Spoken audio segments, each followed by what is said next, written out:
Esto es amor de verdad, nadie lo puede dudar. Step up to craft beer. Taino Light Lager has a crisp, refreshing Caribbean-style flavor. Boricua Craft Ale, full-bodied flavor for the true beer drinker. Stop drinking beer water. Taino Craft Light Lager and Boricua Strong Craft Ale. Feel the rhythm and come up to craft beer.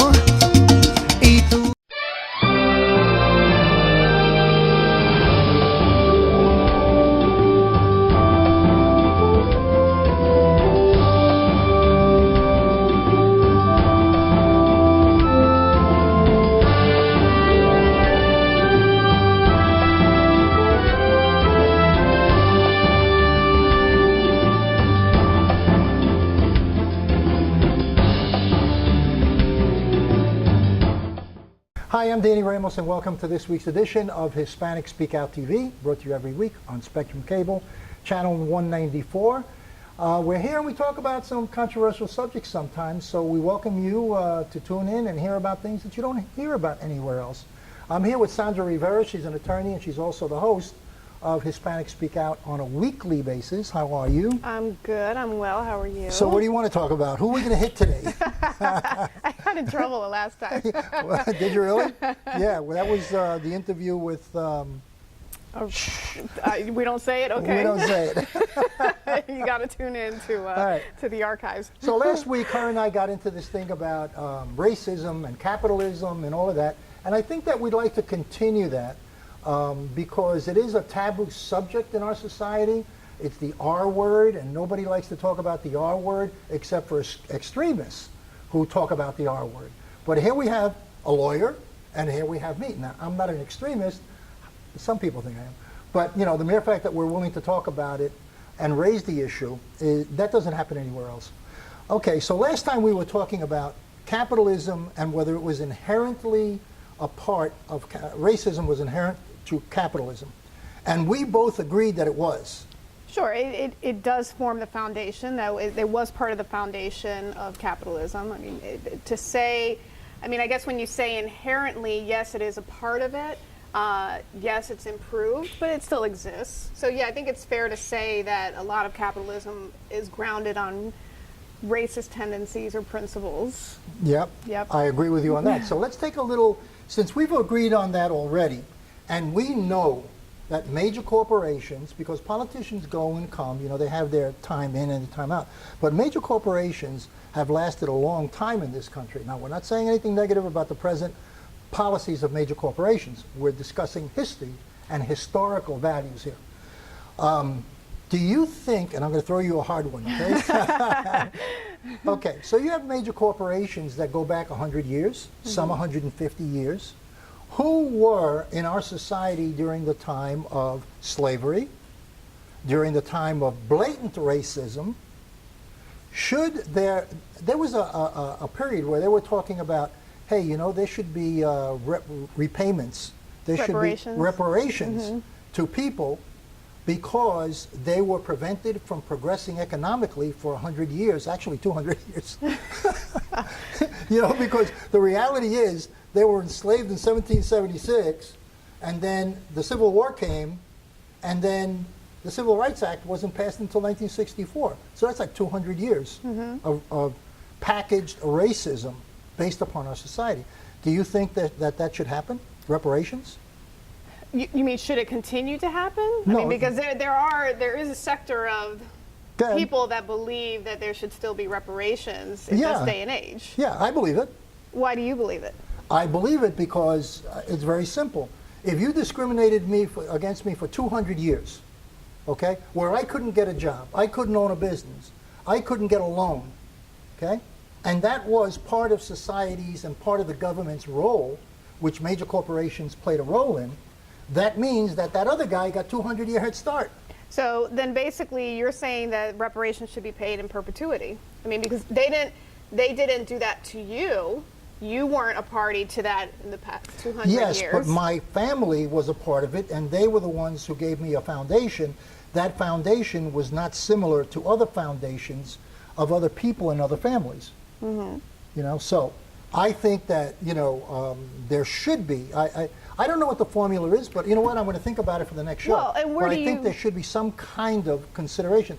Now, you know that there's the college thing where everybody gets, that's a form of reparations where they allow minorities to go to colleges, disproportionately or based upon having lower grades because they didn't get the goodies that other people got. Well, sure. I mean, well, you've got colleges now going towards a tuition-free format, and that just doesn't apply to minorities. I mean, that's across the board. But if you're talking about reparations being paid, where do you draw the line? I mean, up to what generation should you be entitled to get reparations? Up to what point? What amount? At what point do you say, well, you aren't fighting this, you aren't fighting this battle? Well, so what are you when talking about? People are still fighting that. No, absolutely. But nothing like it was 200 years ago. I own a beer company. I own a small beer brand. I wanted to put a disclaimer in for that. I am the brand owner of a small craft beer company. And I can tell you that I have been discriminated against with some of the chains, the national restaurant chains. Now, I don't care what they say, but when you have a restaurant chain, for example, who 90% of their clients that eat in that restaurant are minorities, and they don't want to allow a minority business owner that has a minority identity product sell their product in that restaurant. Only brands that are not minorities are sold in there. Is that more of a racist mentality or a financial mentality? I mean, are they being bought out by those bigger companies, those bigger beer companies who have deeper pockets and who control you're not the allowed purse you're not strings? allowed to do that in the beer industry. You're not allowed to give a benefit to a retailer. It's against the law. You can be arrested for that and charged. So, is there influence to say push that guy aside because that may take our sales away? Yes, but nevertheless, it still falls into a category of equal opportunity.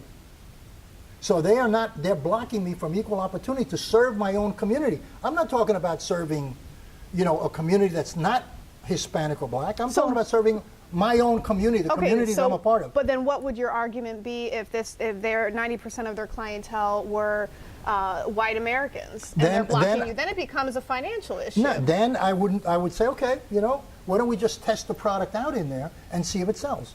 Let's do it for 2 months. But in this particular case, okay, this chain does not take the product, and 90% to 95% of their clients are Puerto Rican. And it's an Anglo chain. It's not a minority chain. It's a national chain. And they just refuse to take the product. And I'll tell you something else. The product was in that restaurant chain, and it was doing extremely well. And I got inter-office memos from the corporate side that state that the product is doing, it's selling, which I got my hands on almost by accident. Okay, so I have documentation that says that this company, okay, actually sold the product, ordered the product. Now here's the clincher: the product was being distributed by a non-minority company. Okay. When I got my own distribution license, forget it. The walls went up. No return phone calls. Oh, you got to submit the application. I submitted the application. I never heard from them again. But I'm going to make those calls this week. Yeah. Because I will pursue it legally to test it. Yeah, you may have a point. I may have a point. Because when I read on discrimination laws, there was one word in that discrimination law that caught my attention. What's that? It says equal opportunity and the word vendor. The word vendor was there. So when it comes to equal opportunity, they were talked about individuals, but they also talked about business. And the business was referred to as equal opportunity for vendors. Now this company does business with the federal government. Sure. So they are open. So maybe next week I'll let you know who that company is, but all right. I may be tainted a little bit because, people are going to say that I'm tainted because I'm the guy who owns that small little beer brand. But the fact of the matter is that I'm experiencing that myself in this day and age, okay, where I'm being told that I'm not being permitted access to sell my product to the Puerto Rican community, and I am a Puerto Rican. And I'm being told that by a major corporation that to them it's petty cash. So there is no financial consideration, especially since I was already in there selling it. But when I started my own distribution company, I got blocked by the other distributor, which may be collusionary between that distributor and that chain. We'll find out, maybe in court. Stay tuned. Fun, Stay fun. tuned. Fun, fun. No, Next week, you know what? I'm going to read the documentation so that it's a document, it's not a hearsay. I will read the memo, the internal memo from that company, okay? And we'll put it on the air next week. Stay tuned for that one. No, it definitely exists in all facets. I mean, even obviously in the legal community, I mean, there's no secret about the argument with regard to the disproportionate numbers in the jails and how it relates to race. But even more so, even what's more relevant now and what's being talked about more now, especially in the legal community, is the concept of bail. You know, and as it relates to the different minority groups. That's come up as an issue, a big issue. It has. And in Orange County, I'll give them credit, the state attorney in Orange County is making strides towards rectifying that and making that a fairer system, because the idea, obviously, is bail is meant to ensure the protection of society and to ensure their appearance in court. So when you kind of stamp a number on there without regard for a person's financial status or background, I mean, you're kind of getting away from those tenets of what the bail is supposed to be. So basically, it gives an advantage to traditionally white American, and let me be careful not to say that that applies across the board. There are plenty of people of minority status that have money to pay bail, but traditionally you have those minority groups that aren't in that same bracket, income bracket, and putting a $15,000, $25,000, $30,000 bond on somebody is tantamount to giving them no bond. I mean, they're never going to be able to pay it. So what are you accomplishing by giving a person that kind of bond, knowing their status, knowing that they're never going to be able to pay it? Is there a bond requirement based upon what law is broken, or is that up to the judge? There is a bond schedule, but ultimately the judge has the right to modify that bond. You can enter into an agreement with the state attorney, and they can agree to a certain bond. And the So judge basically will... what you're saying is that minorities are going to jail more than non-minorities because of the bond being required. Well, not that they're going to jail, but that they're sitting in jail longer, waiting for their trials to come up because they can't afford the bond. You know, so you've got a large Mexican population here who, you know, truthfully speaking, a lot of those offenses are driving offenses, drinking offenses, and you put these bonds on them. They don't have the resources that somebody who comes from a good family and education has. But it doesn't make them any more of a threat than this guy over here who comes from a good family. He's he's no more of a threat to society. You don't have to protect society more. So what you're from him. basically saying is there's discrimination within the bond system. Sure. I mean, Okay. you can't. You got to take into And that account. discrimination is slanted against minorities Yes. and poor people. Exactly. More so poor people than anything else. Okay. But yes, because it's more slanted towards poor people, it tends to be more minorities fall into that But group. the largest group of poor people are black and Hispanic. Exactly.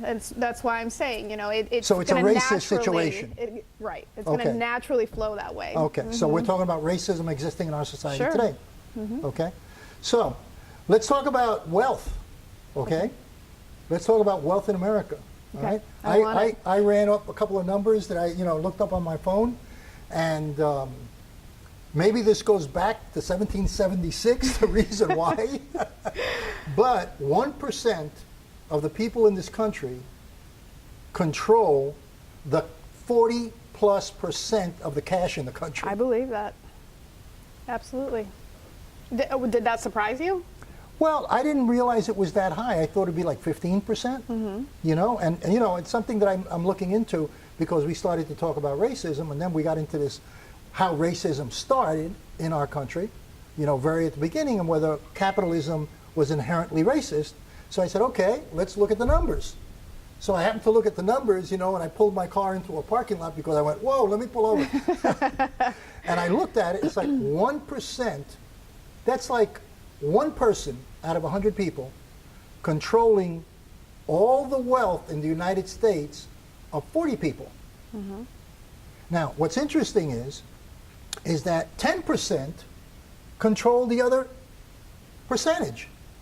Oh, the other. So the top 10% control 90% of the wealth in the country. Now, how did that happen? I mean, I don't, it's like, what? How does that happen? I mean, I think it's a concept that you can't really fathom. I mean, you see the number of people in our country, you see where, people are constantly trying to build wealth and put together their businesses and generate that income. I believe it. I believe what you're telling me because I've heard it. It's hard to fathom and hard to understand how that came to be. How it's all not hard of that, for me to understand how it came to be. All of that wealth just came centralized in just a few hands. Power continues to concentrate itself because you have the power to do it. So if you're a powerful person and a financially powerful person, you're not going to give up your power. What you do is you continuously try to accumulate Right, wealth power. generates wealth. Yeah, So. and it directs itself to itself. Sure. And that's how it happens. So if you go all the way back to the 1940s, there were major corporations in the 1940s and 50s and 60s. So the concentration of wealth back then, even in a modern society, was concentrated in that 1%, and has continued to go into that 1%.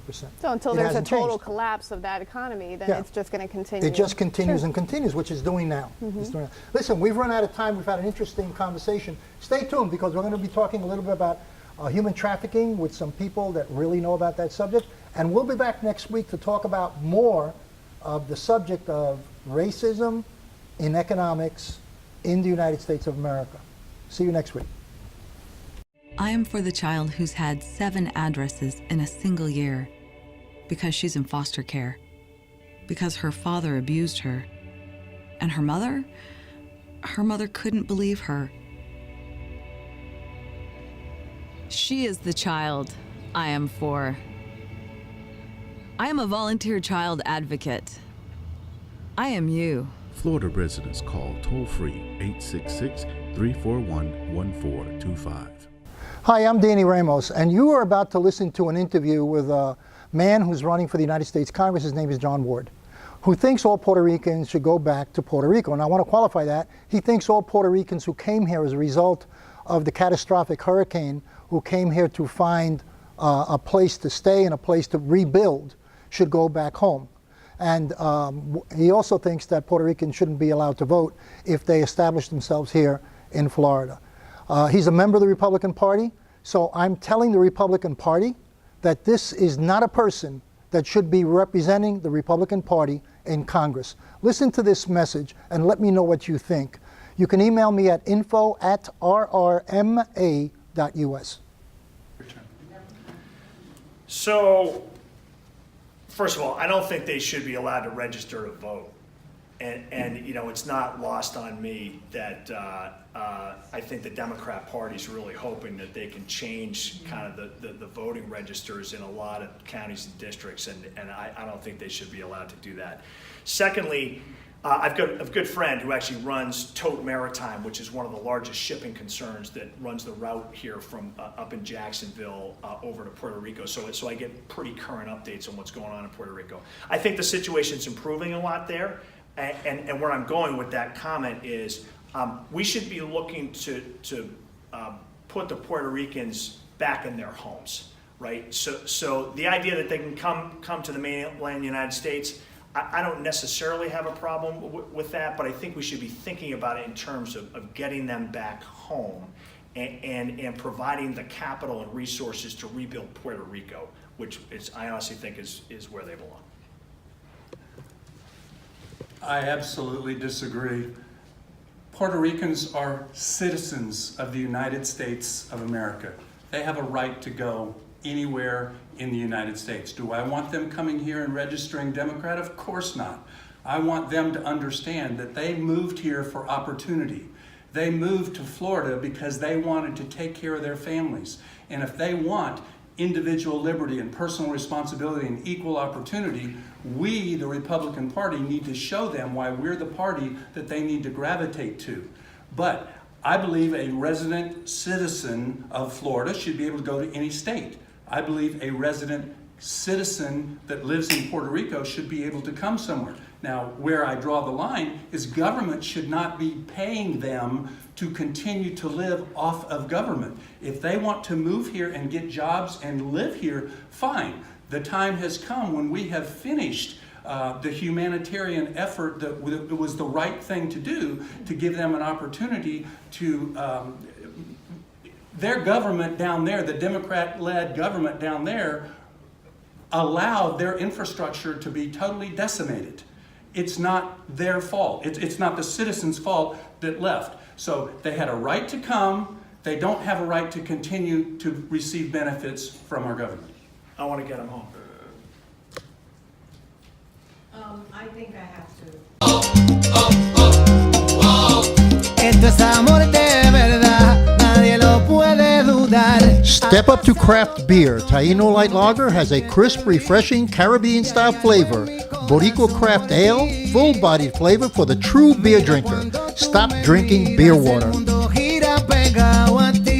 Taino Craft Light Lager and Boricua Strong Craft Ale. Feel the rhythm and come up to craft beer.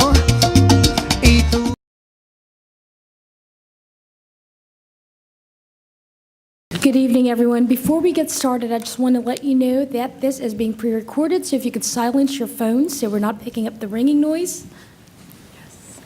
And if you want to update your social media on a do not disturb, I just did that too. So hello and welcome to the first town hall. My name is Melody Garcia. I will be your moderator this evening.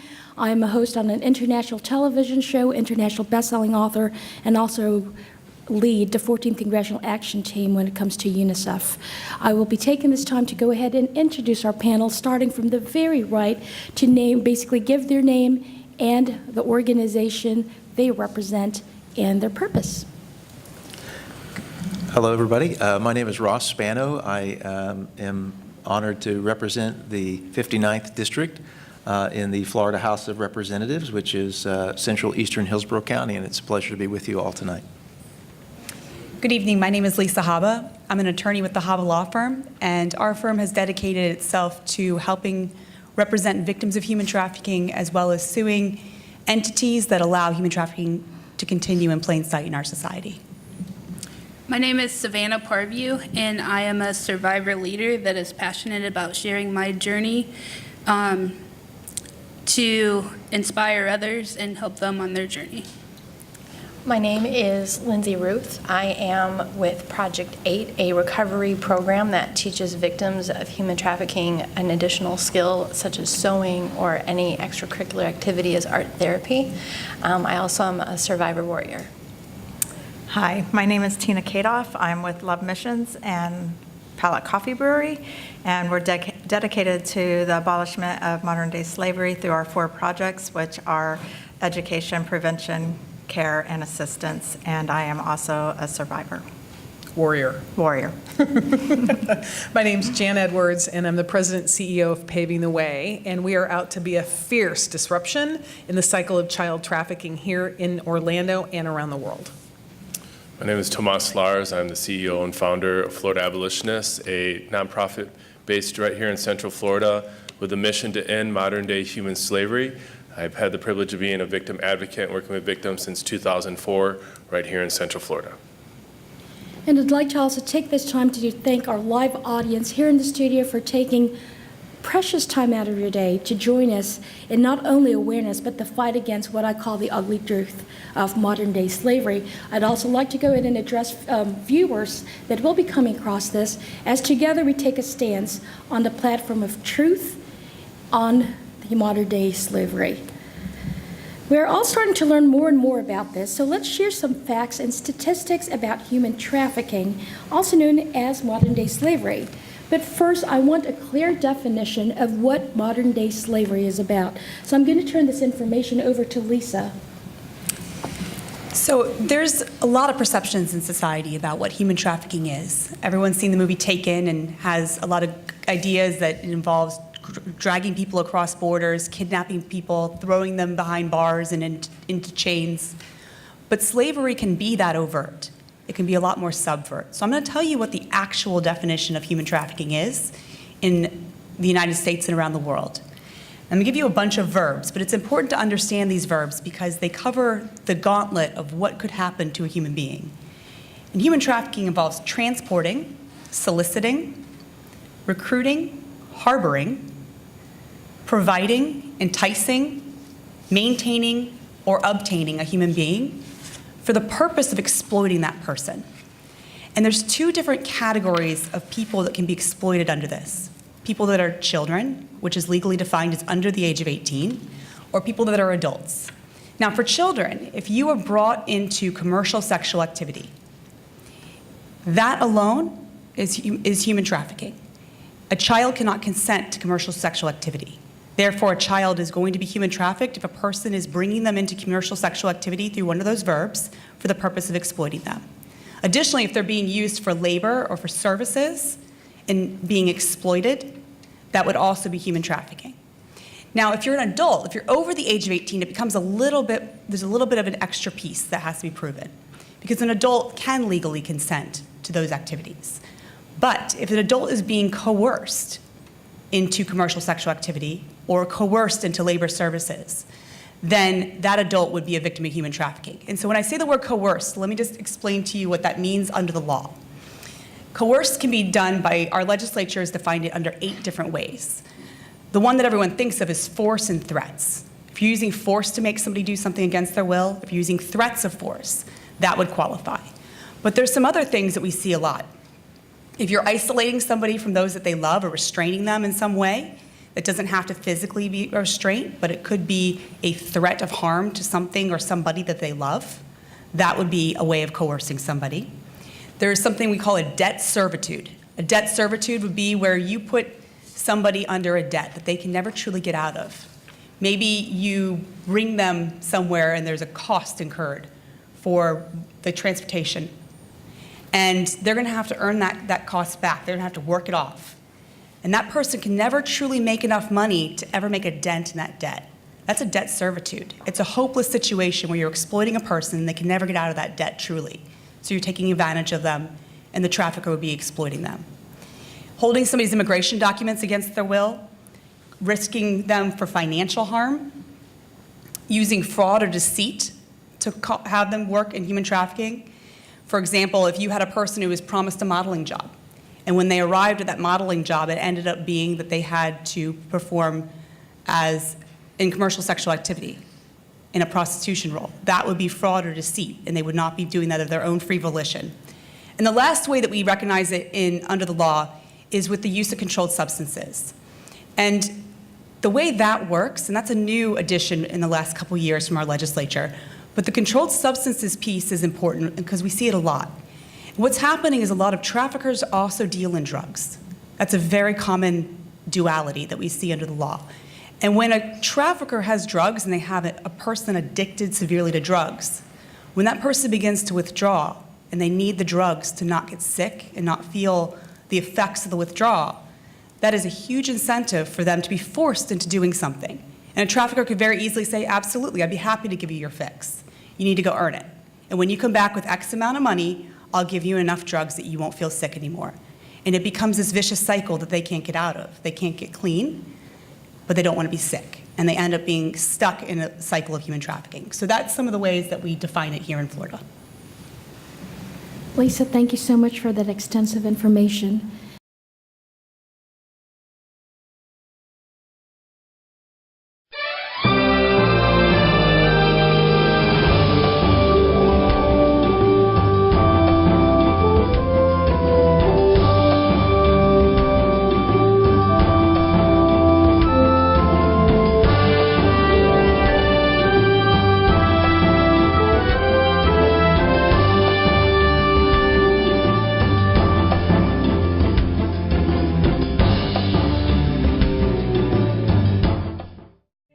For the child who's had 7 addresses in a single year, because she's in foster care, because her father abused her, and her mother couldn't believe her. She is the child I am for. I am a volunteer child advocate. I am you Florida residents call toll-free 866-341-1425.